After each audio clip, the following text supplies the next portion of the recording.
My name is Nicky Evers. I am from San Francisco, California, in the Bay Area.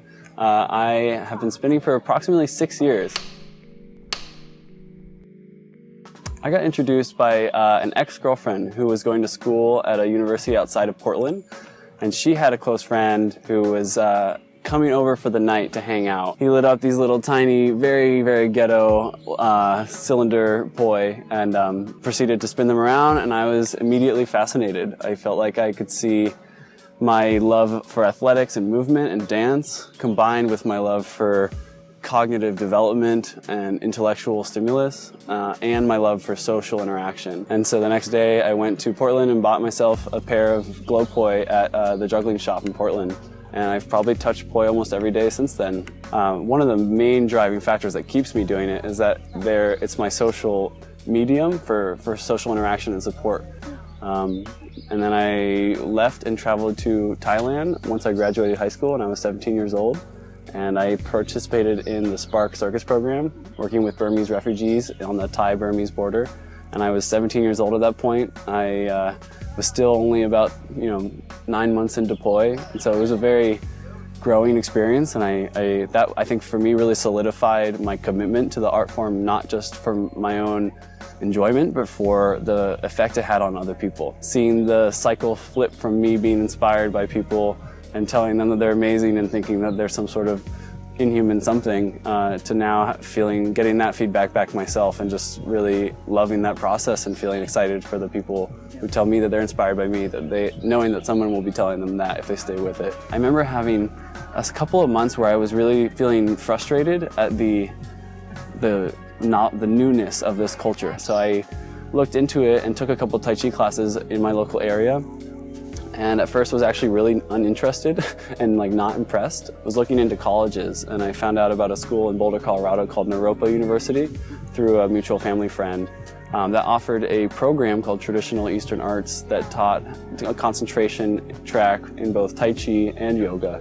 And I thought, I really would like to go to college because I want this structured educational environment, but I don't feel great about conventional education as a whole. And so I would want to do it in a way where I could be learning something that really I'm passionate about and that I could see myself reinvesting back into the world I'm embedded in.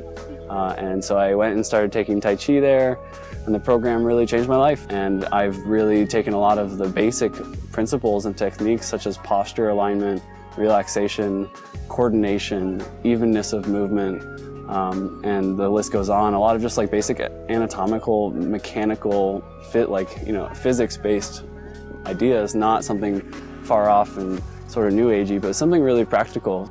I really love three-dimensional spinning because I came into it by directly taking some of the Tai Chi exercises that I was learning, these repeated sort of basic exercises to focus on one aspect of it or another, and I would just put poi in my hands, and I would just try to relax my hands and not engage them and do what I had been taught to do for this exercise, so that it turns into more of a bottom-up system instead of an image that I have in my head that I'm trying to achieve with my hands. I recognize that the production value, I think because of how young our culture is, of our media right now, or let's say at that time, was still really low. And so Nevers Media is my production company, and I honestly was just given a camera for my birthday maybe, let's say 5 years ago, and learned about it, got interested in it, and I started to realize that I had all these people around me doing these incredibly beautiful things, and I really wanted to be able to document it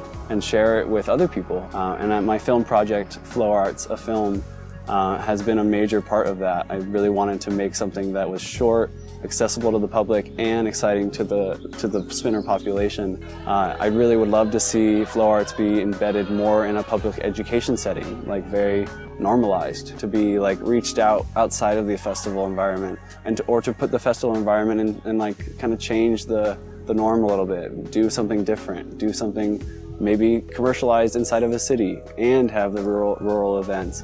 I would just like to see the horizons expand. I'm really excited about the next several years to see not only the growth of the flow arts culture and population engaging with it, but the the contemplation and like clarity about what we are doing. Like, why do we spin? So I'd love to see more and more of that, and I'm excited about that myself.